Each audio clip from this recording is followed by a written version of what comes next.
하나님 말씀 빌립보서 3장 13절로 14절까지의 말씀입니다. 형제들아, 나는 아직 내가 잡은 줄로 여기지 아니하고 오직 한 일, 즉 뒤에 있는 것은 잊어버리고 앞에 있는 것을 잡으려고 표대를 향하여 그리스도 예수 안에서 하나님이 위에서 부르신 부름의 상을 위하여 달려가노라. 아멘.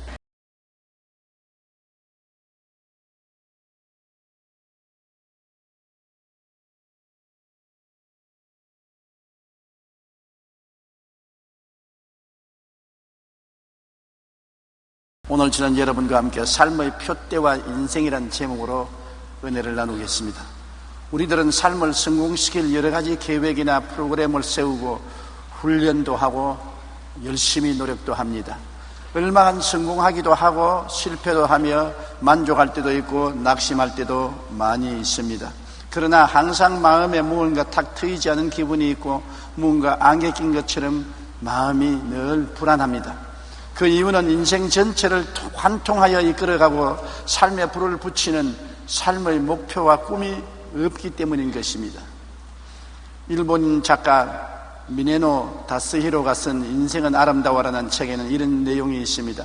한 대학생이 우수한 성적을 받아 원하는 대학에 들어간 후 그만 자살을 하고 말았었습니다.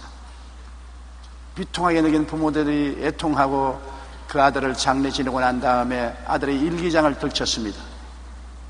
그 일기장에는 유서가 기록되어 있었습니다. 아버지 어머니 죄송합니다. 저는 오로지 대학 입시만을 위해 공부했습니다. 그러나 합격한 지금 그 모든 것이 헛되다고 생각합니다. 도대체 무엇을 위해 공부하고 무엇을 위해 살아가야 하는지 잘 모르겠습니다. 저의 만족을 위해서라면 더 이상 살고 싶지 않습니다.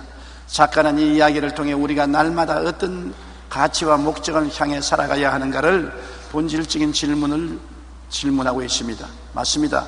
우리의 삶은 성공시킬 여러 가지 계획을 세우고 이를 위해 훈련하고 노력합니다. 그러나 항상 마음속에 무엇인가 빈자리가 있고 안개 낀 것처럼 불안합니다. 그 이유는 인생 전체를 이끌어가고 삶을 깨뜨려가는 목표와 꿈이 없기 때문인 것입니다.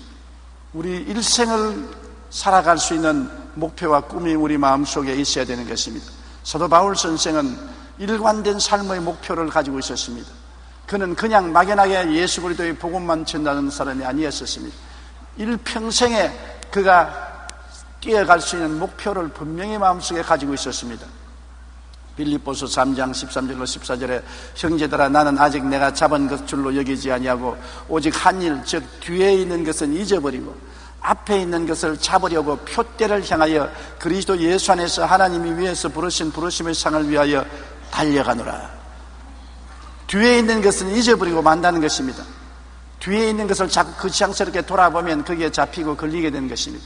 앞에 있는 것을 잡으려고 표대를 향해서 달려간다.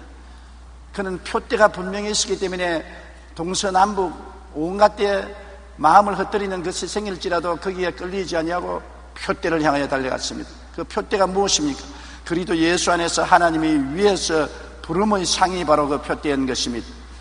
바울의 인생 표대는 하나님이 주신 사명, 즉 이방인의 사도 직분을 다하는 것입니다. 하나님께서 그를 이방인의 사도로 불렀기 때문에 온 천하 이방에 나가서 복음을 전가하겠다는 것이 그 삶의 분명한 표대요 목적인 것입니다. 사도행전 9장 15절에 주께서 이르시되 가라, 이 사람은 내 이름을 이방인과 임금들과 이스라엘 자손들에게 전하기 위하여 택한 나의 그릇이라고 말한 것입니다. 특별히 하나님이 바울 선생에게는 이방인과 임금들과 이스라엘 자손에게 전하기 위한 택한 그릇이라고 말한 것입니다.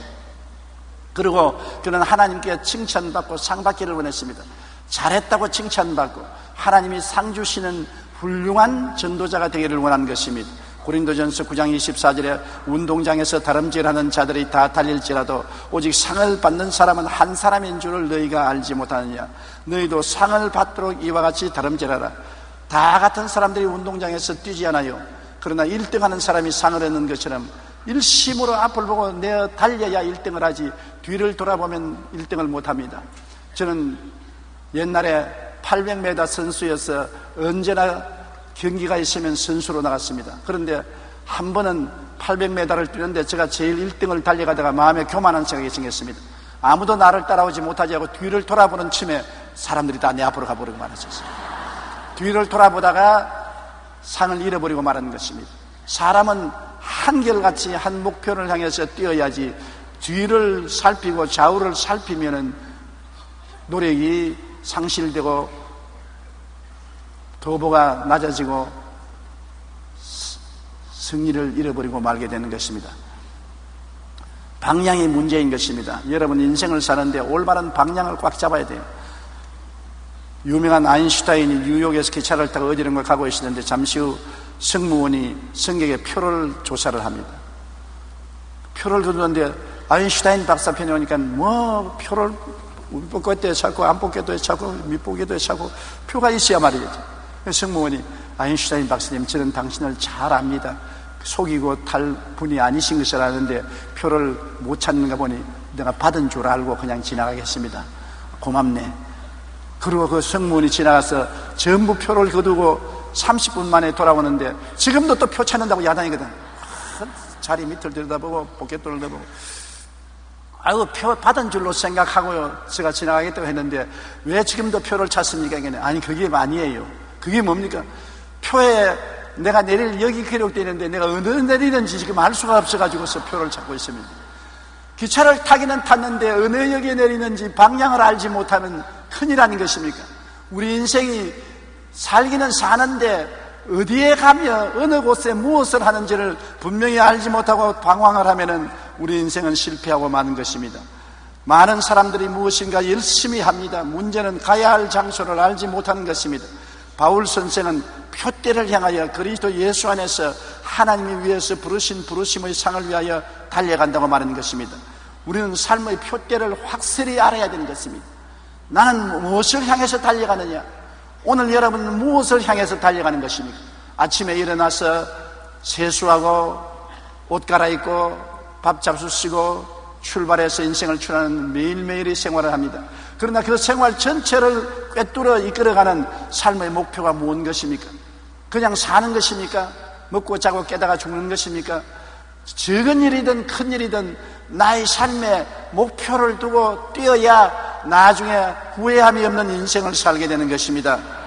그러므로 우리는 주님 앞에서 내 인생이 무엇인지 그 목표를 알아야 되는 것입니다. 모든 자연도 다 목표를 가지고 있는 것입니다. 장미꽃은 장미꽃으로서의 목표를 다하는 것입니다. 다리아는 다리아, 찔레꽃은 찔레, 봉숭아꽃은 봉숭아, 며느리 바풀꽃은 며느리 바풀꽃으로 자기의 크고 적은 존재에 불구하고 목표를 달성하는 것입니다. 내가 가정주부로서 하나님 부르심을 받았으면 가정주부로서 일생을 잘 살았으면 목표를 다른 것입니다. 자녀를 잘 기르는 것을 사명으로 삼았으면 자녀를 잘 길러내므로 목표를 다한 것입니다. 내가 사업가로서 일을 한다면 사업을 잘해서 나라에 기여하고 많은 사람에게 직장을 주는 것을 잘하면 그로서 내 인생의 목표를 다한 것입니다.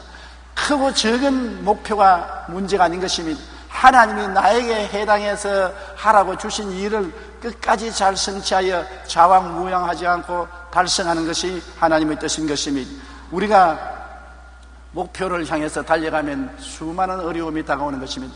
바울 선생이 하나님의 부르신 부름을 향해서 달려가는 그 일생에 수많은 위험과 고통을 당한 것입니다. 고린도후서 11장 26절에 보면 여러 번 여행하면서 강의 위험과 강도의 위험과 동족의 위험과 이방인의 위험과 시내의 위험과 광야의 위험과 바다의 위험과 거짓 형제 중의 위험을 당했었습니다. 가는 곳마다 위험이 도사리고 있는 것입니다. 우리가 목표를 향해서 나아가는데 하나님이 같이 계심으로 평안하게 아무 어려움 없이 갈 것이라고 생각하면 안 됩니다. 수많은 위험이 다가옴에도 불구하고 하나님을 의지하고 그를 이기고 나가는 것이 우리 인생 여행인 것입니다. 고생이 따라오는 것입니다. 인생을 사는데 고생 안 하는 사람 절대 없습니다. 고린도후서 11장 27절에 또 수고하며 애쓰고 여러 번 자지 못하고 줄이며 목마르고 여러 번 굶고 춥고 헐벗었노라. 바울 선생의 인생은 수고하고 애쓰며 여러 번 자지 못하고 줄이며 목마르고 여러 번 굶고 춥고 헐벗는 인생길을 살았습니다. 그는 하나님의 종이었고 하나님이 같이 하였습니다만, 하나님이 같이 한다고 해서 인생 고난을 면제해 주지는 않습니다. 고난을 하나님을 믿는 믿음으로 극복하고 나가는 것입니다. 나는 왜 예수 잘 믿는데 우리 가정에 이렇게 시련과 환난이 많으냐? 왜 남편이 가시가 되고 아내가 문제가 되느냐? 자식들이 고통을 갖다 주느냐? 그것은 인생을 살아가는데 다 같이 당하는 것입니다. 그런 것을 예수 이름으로 하나님께 기도하고 부르짖어 문제를 극복하고 해결해 나가는 것이 신앙생활인 것입니다. 문제가 없는 것이 신앙생활이 아니라 문제를 해결하고 극복해 나가는 것이 신앙인 것을 알아야 되는 것입니다. 바울 선생은 복음을 전하다가 수많은 형벌을 당하고 감옥에 들어가서 고생했습니다. 고린도후서 11장 23절로 25절에 그들이 그리스도의 일꾼이냐 정신없는 말을 하거니와 나는 더욱 그러하도다. 내가 수고를 넘치도록 하고 옥에 갇히기도 더 많이 하고 매도 수없이 맞고 여러 번 죽을 뻔하였으니 유대인들에게 40에 하나가만 매를 5번 맞았으며 3번 태장으로 맞고 1번 돌로 맞고 3번 파선하고 일주야를 깊은 바다에 지냈으며 그와 같이 말했었습니다. 바울 선생은 수많은 형벌과 투옥을 당했었습니다. 그럼에도 불구하고 그는 꾸러지지 않고 일어났습니다. 보통 사람 같으면 벌써 꾸러지고 낙심하고 좌절하고 절망했을 것인데 오뚜기처럼 일어날 수 있는 것은 그의 속에 하나님이 계시기 때문인 것입니다. 하나님의 부르심을 향해서 나아갈 때 하나님의 생명이 그 속에 있는 것입니다. 예수 믿지 않는 사람은 육신의 생명의 힘으로 살기 때문에 힘에 부딪히면 무너지고 부러지고 마는 것입니다. 그러나 예수를 구주로 믿은 사람 속에는 성령으로 말미암아 하나님의 생명이 속에 들어와 있는 것입니다. 예수의 생명이 들어와 있는 것입니다. 부활의 생명이 들어와 있는 것입니다. 그러므로 육신으로 아무리 시험과 환난을 당하고 고통을 당하고 넘어지더라도 오뚜기처럼 일어날 수 있는 내적인 힘이 있는 것입니다. 하나님의 힘이 속에서 솟아오르는 것입니다. 바울 선생은 그 일생을 살아가면서 질병으로 많은 고통을 당했었습니다. 요사이 같이 좋은 의료시설이 없고 의사를 만나볼 수도 없는 처지에 약도 없는데 그런 몸에 고통을 당하면서도 온 구라파를 복음하는 것입니다. 고린도후서 12장 7절로 9절에 보면 여러 계시를 받은 것이 지극히 크므로 너무 자만하지 않게 하시려고 내 육체에 가시고 사탄의 사자를 주었으니 이는 나를 쳐서 너무 자만하지 않게 하리 하심이라. 이것이 내게서 떠나가게 하기 위하여 내가 3번 주께 간구하였더니 얼마나 몸이 아팠기 때문에 그는 3번 주님께 간절히 구했으니 나에게 이르시기를 내 은혜가 내게 족하도다. 이는 내 능력이 약한 데서 온전하여 짐이라 하신지라. 그러므로 도리어 크게 기뻐함으로 나 여러 약한 것들에 대하여 자랑하리니 이는 그리스도의 능력이 내게 머물게 하리 함이라. 몸이 약했어요. 바울 선생은 무슨 병인지는 분명히 말하고 있지 않습니다. 육신에 가시가 들어와서 수없이 가시가 몸을 찌르고 고통을 줬는데 이것이 바로 사탄의 사자라고 말하는 것입니다. 한 번 기도한 것이 아닙니다. 바울 같은 기도 용사가 2번 기도하고 3번 간절히 기도해서 이 사탄의 사자를 물리쳐달라고 하니까 하나님이 내 은혜가 내게 족하다. 내가 계시를 너무나 많이 받고 은혜를 너무나 많이 받았기 때문에 교만해지기 십상이다. 교만해지면 은혜도 떠나가고 하나님 은혜도 다 잃어버리고 마는 것이니 너가 깨어지게 하기 위해서 끊임없이 사탄의 사자가 너를 괴롭힘으로 하나님께 매달리게 만들어서 너로 하여금 하나님의 은혜 속에 사역하게 만들었다고 말하는 것입니다. 사람은 고통스러워야 매달리는 것입니다.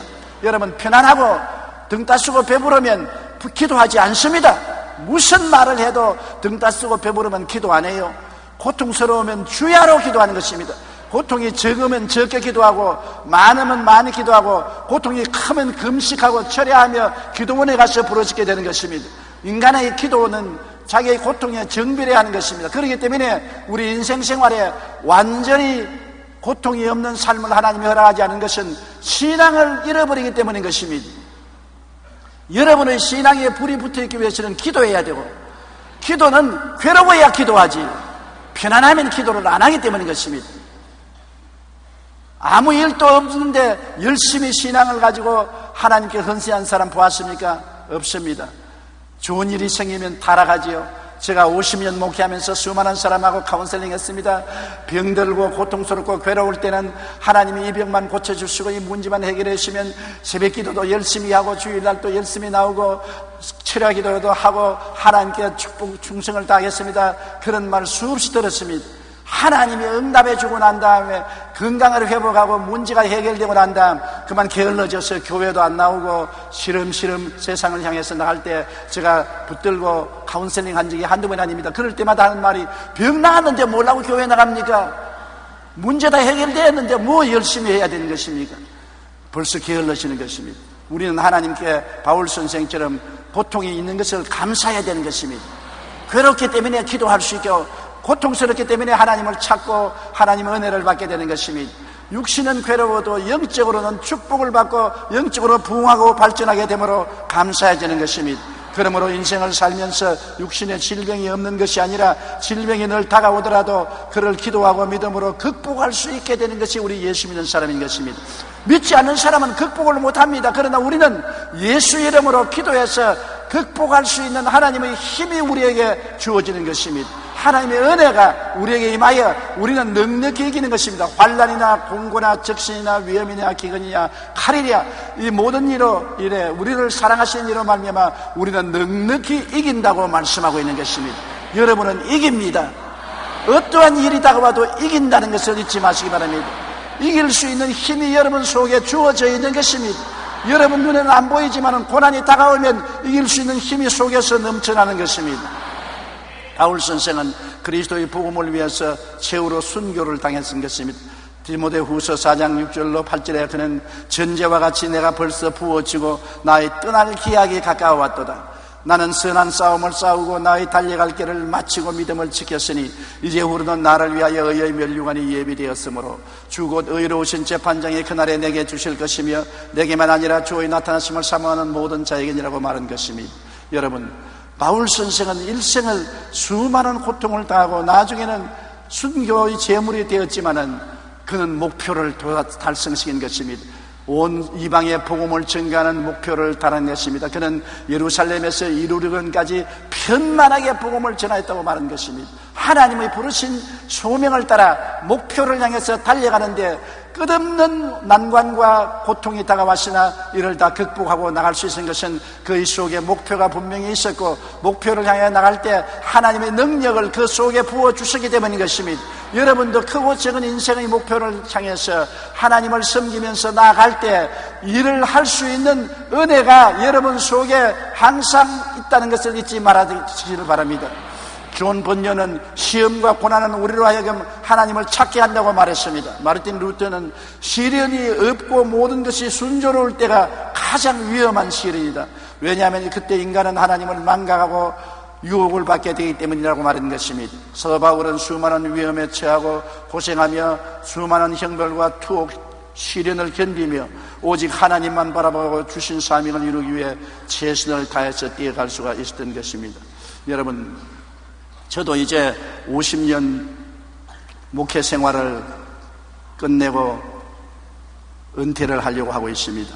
제 50년 목회 생활을 돌아볼 때 정말 바울 선생처럼 시련의 연속인 것을 고백할 수밖에 없습니다. 저는 23살에 전도사가 되어 개척 전도를 시작했습니다.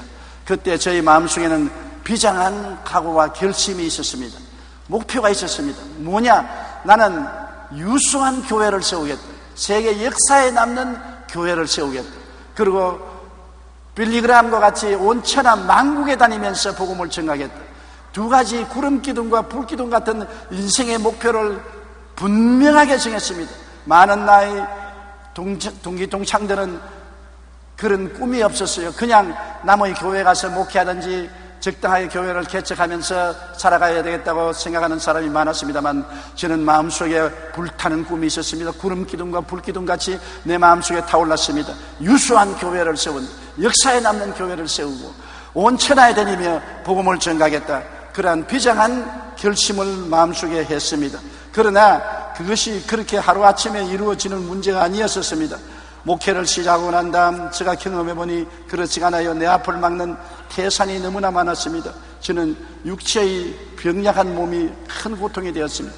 6.25 사변 때 고난을 당할 때 못 먹고 폐병에 걸려서 허약해진 놈이 좀처럼 복구가 되지 않았습니다.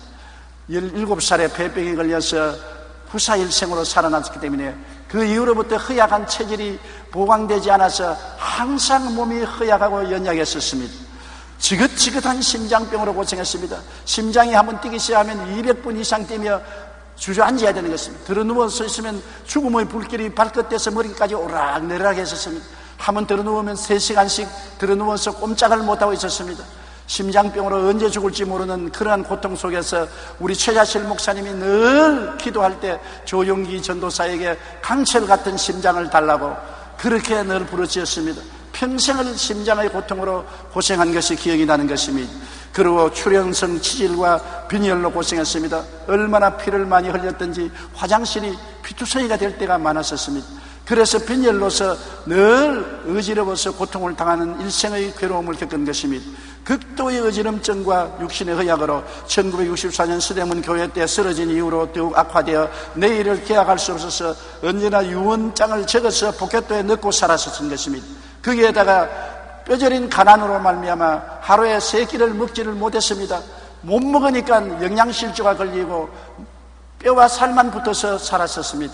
좀 잘 먹어봤으면 좋겠는데 기특교회에 도움도 없고 돈도 없고 헌금도 들어오지 아니하고 양식이 없으니까 언제나 밀가루 빵을만 반죽해서 먹고 지냈었습니다.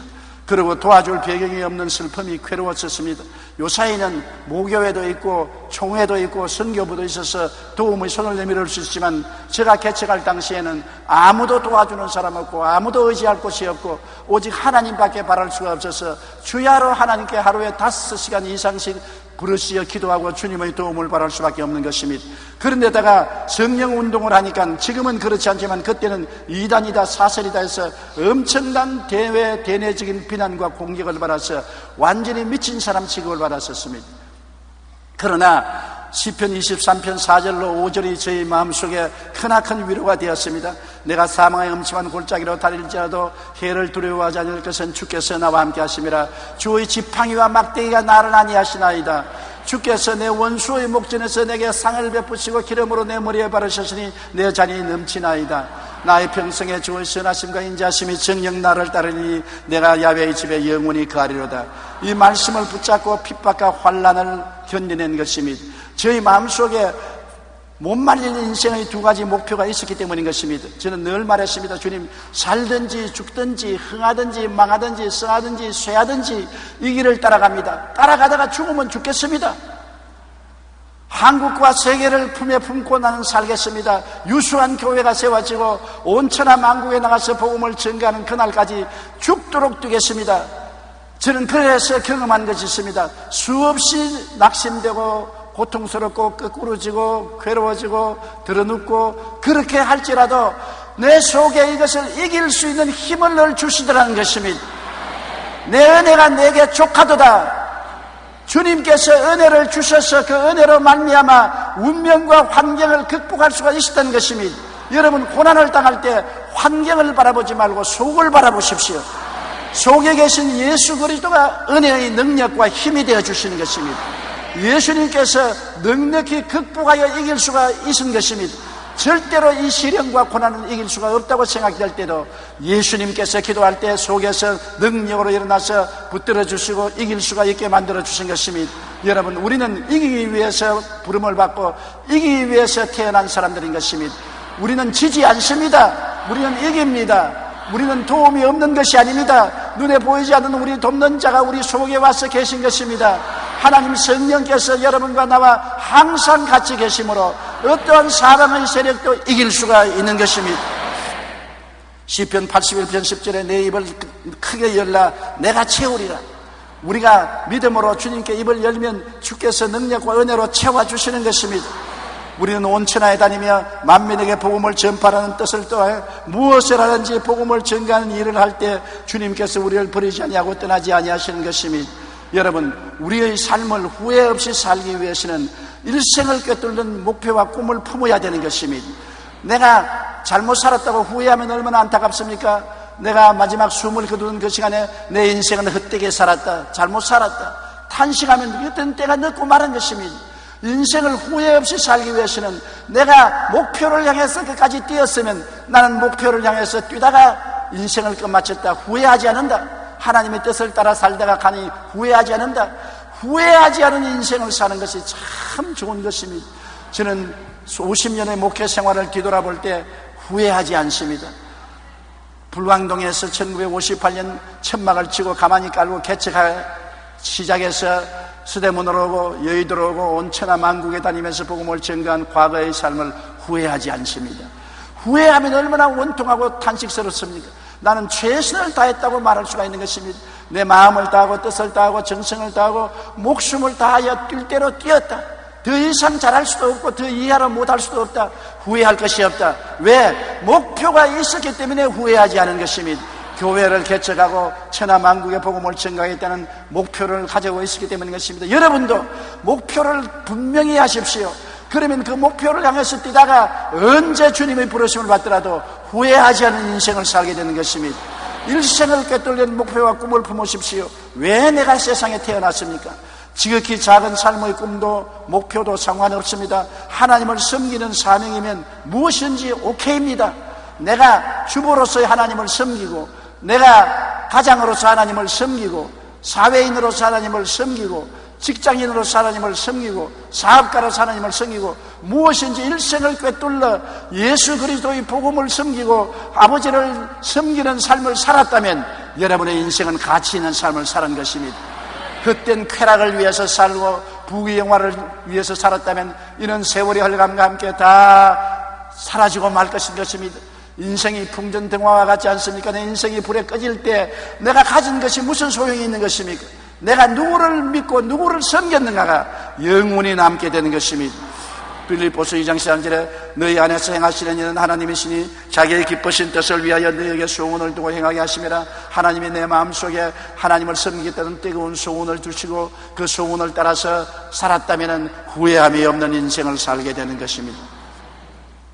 우리는 뒤돌아보지 않고 후회하지 않은 결심을 해야 되는 것입니다.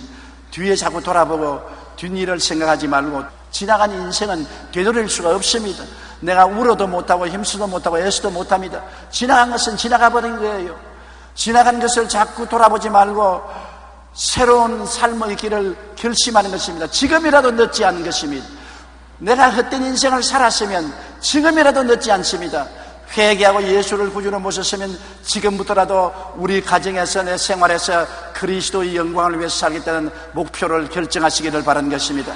사도행전 20장 24절에 바울이 말하기를 내가 달려갈 길과 주 예수께 받은 사명 곧 하나님의 은혜의 복음을 전가하는 일을 마치려 하면은 나의 생명조차 조금도 귀한 것으로 여기지 아니한다. 생명도 귀하게 여기지 않을 정도로 헌신할 수 있는 목표를 가지고 인생을 살아야 돼요. 화끈하게 인생을 살아봐야 되는 것입니다. 뭘 질질 끌고 살 필요 없어요. 화끈하게 내 생명조차 귀하게 여기지 아니할 정도로 나의 목표를 성취하기 위해서 달려간다. 그 목표가 뭔 것입니까? 하나님께 받은 바 사명 곧 은혜의 복음을 전가하는 일이 바울 선생의 목표인 것입니다. 우리도 그것인 것입니다. 잘 먹고 잘 입고 잘 사는 것이 인생의 목표가 아닌 것입니다. 여러분, 인생은 지나가는 것입니다. 과거에 수많은 우리 한국의 대통령들이 권력을 행사하고 나는 새도 떨어뜨릴 듯 하지만 다 지나가고 말았지 않습니까? 권력은 지나가는 것입니다. 부귀영화도 지나가고 마는 것입니다. 청춘도 지나가고 말아요. 자기가 건강하고 이쁘고 아름답다고 자랑하지만 얼마 있잖아면 겨울을 들여다보면 쭈그러 방가지가 되어서 보기가 흉한 것입니다. 지나가는 것입니다. 오직 유일한 것은 하나님을 섬기는 것만 남은 것입니다. 예수 그리스도의 복음을 위해서 내가 헌신하고 하나님을 섬기기 위해서 나는 구역장으로서 일했다. 나는 지역장으로 일했다. 나는 하나님을 섬기는 장로로서 살았다. 권사로 살았다. 안수집사로 살았다. 나는 평신도였지만 내가 있는 곳마다 그리스도의 영광을 위해서 힘쓰고 애쓰며 살았다. 그것이 여러분 나중에 하나님께 자랑할 수 있고 뒤돌아볼 때 후회할 수 없는 삶을 살은 것입니다. 다른 모든 인생은 다 후회하게 되는 것입니다. 세상으로 살은 것은 아무것도 자랑할 것이 없는 것입니다. 주를 위해서 살은 것만이 후회하지 않고 살아갈 수 있는 것입니다. 히브리서 10장 38절에 나의 의인은 믿음으로 말미암아 살리라. 뒤로 물러가면 내 마음이 저를 기뻐하지 아니하리라.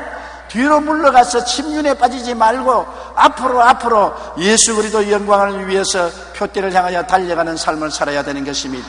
우리는 백전불구의 신념으로 꿈을 추구해야 되는 것입니다. 우리 어릴 때 무지개를 따라간 적이 있는 것입니다. 무지개 끝에 가면 황금이 꽉 차 있다는 그런 희망한 이야기를 들었기 때문에 무지개가 한 우물에서 다른 우물로 연결된 줄 알고 산을 넘고 들을 가로지르고 시내를 건너면서 가시에 찔리고 핥히면서 무지개를 따라 몇 시간이고 뛰어본 적이 있는 것입니다. 그러나 허망하게 무지개를 잡지를 못했습니다. 우리 그리스도의 헌신, 그리스도의 사랑을 향한 그 무지개를 향해서 뛰는 것은 결국에 하늘나라에 도착할 수가 있는 것입니다. 빌립보서 4장 14절에 내게 능력 주신 자 안에서는 내가 모든 것을 할 수 있다. 모든 것을 할 수 있는 능력이 하나님이 주어졌습니다. 여러분은 외로운 인생이 아닌 것입니다. 볼지어다 세상 끝날까지 내가 항상 너와 함께 하리라고 말씀한 것입니다. 하나님은 영이시라 눈에 안 보이는 것입니다. 아버지도 아들도 성령도 눈에 안 보이는 것입니다. 그러나 공기가 눈에 안 보여도 우리 배 속에 가득히 들어와 있는 것처럼 여러분 속에 은혜의 삼위일체 하나님이 들어와 계신 것입니다. 하나님은 여러분에게 능력을 주심으로 모든 것을 할 수 있습니다. 주님을 위해서 사는 데 필요한 모든 힘과 능력은 하나님께서 주셔서 넉넉히 일을 이루고 이길 수 있게 만들어 주시는 것입니다. 마가복음 9장 23절에 예수께서 이르시되 할 수 있거든요. 무슨 말이냐? 믿는 자에게는 능치 못하신 일이 없느니라. 우리가 믿고 나가면 능치 못한 하나님의 능력이 나타나는 것입니다. 우리는 살아가면서 항상 하나님의 인도와 도우심을 구해야 되는 것입니다. 내 속에 계신 하나님, 나를 이끌어 주시고 나를 도와주시옵소서. 하나님은 보좌에 앉아 계실 뿐 아니라 우리와 함께 계시고 우리 가운데 계신 것입니다. 성경에는 말씀합니다. 그날에는 내가 아버지 안에 너희가 내 안에 내가 너희 안에 있는 것을 너희가 알리라. 볼지어다 세상 끝날까지 항상 너와 같이 있겠다고 말씀하신 것입니다. 주님은 이 자리에 우리와 같이 계신 것입니다. 우리가 숨을 쉬듯이 성령이 우리 속에 와서 계시는 것입니다. 우리가 공기 가운데 있는 것처럼 하나님 안에 있는 것입니다. 오직 우리가 하나님을 믿고 하나님을 의지할 때 이 능력이 나타나는 것입니다. 믿지 아니하면 나타나지 않는 것입니다. 의지하지 아니하면 하나님께서 나타나지 않는 것입니다. 목숨을 바쳐서 믿고 의지하면 하나님의 능력이 나타나서 우리를 붙들어 주시는 것입니다. 로마서 8장 26절에 성령도 우리 연약함을 도우시나니 우리는 마땅히 기도할 바를 알지 못하나 오직 성령이 말할 수 없는 탄식으로 우리를 위하여 가친히 간구하시느니라. 도움는 자 성령께서 우리와 같이 계신 것입니다. 어린아이에게는 부모의 도움이 필요하고 학생은 선생의 도움이 필요한 것처럼 우리에게는 성령님이 와서 도우려고 기다리고 있습니다. 도움을 구해야 도와줄 수 있는 것입니다. 성령님을 항상 인정하고 환영하고 모시드리며 의지하고 성령님의 도움을 간구하면 우리의 도우미가 되신 성령께서 우리를 도와주시는 것입니다. 에레미야서 33장 3절에 너는 내게 부르짖어라. 내가 내게 응답하겠고 내가 알지 못하는 크고 은밀한 일을 내게 보이리라. 우리가 하나님께 부르짖어야 되는 것입니다. 기도하지 아니하면 응답하지 않습니다. 부르짖지 아니하면 하나님이 찾아오지 아니하시는 것입니다. 항상 기도하고 부르짖고 외치고 그럴 때 하나님께서 성령으로 우리에게 응답하시고 우리를 도와주시는 것입니다. 우리 하나님은 우리를 멀리 떠나고 말리 장천 먼 곳에 계시지 아니하는 것입니다. 그렇기 때문에 항상 우리는 꿈을 가지고 믿음을 가지고 담대하게 하나님과 함께 동행해야 되는 것입니다. 여러분, 인생은 그냥 떠내려보낼 만큼 한가한 인생이 아닌 것입니다. 인생은 쓰레기 때문에 버리고 갈 인생이 아닌 것입니다. 우리가 하늘나라에 가서 영원히 하나님께 영광과 칭찬과 찬양을 받을 수 있는 삶을 살기 위해서는 그리스도를 섬기고 하나님께 영광을 위해 살겠다는 목표를 분명히 정하시기를 주님 이름으로 축원합니다. 나는 예수 그리스도의 영광을 위해서 목숨이라도 바친다. 내 있는 힘과 능력을 다 바친다. 그래서 주님께 영광을 받도록 하겠다. 일생을 여러분 이래도 살고 저래도 사는데 예수님을 위해서 하나님의 영광을 위해서 살은 것만이 보람차고 영원히 남는 인생이 되고 나중에 하나님께 나가서 칭찬과 찬양과 영광을 얻게 되는 것입니다. 영광된 일생을 사는 여러분 되시기를 주님 이름으로 축원합니다. 우리 고개 숙여 기도드리겠습니다. 전능하신 우리 아버지 하나님, 우리가 세상에 왜 태어났나요? 하나님께서 아무 목적 없이 인생을 태어나게 하지 아니하셨습니다. 예수를 믿고 구원을 받고 그리스도의 구원의 복음을 전하고 하나님을 기쁘시게 하기 위한 섬기는 생활을 하기 위해서 부름을 받았는데, 우리는 이 길을 버리고 자행자지하며 세상을 따라 오래 살은 것을 회개하고 자복합니다.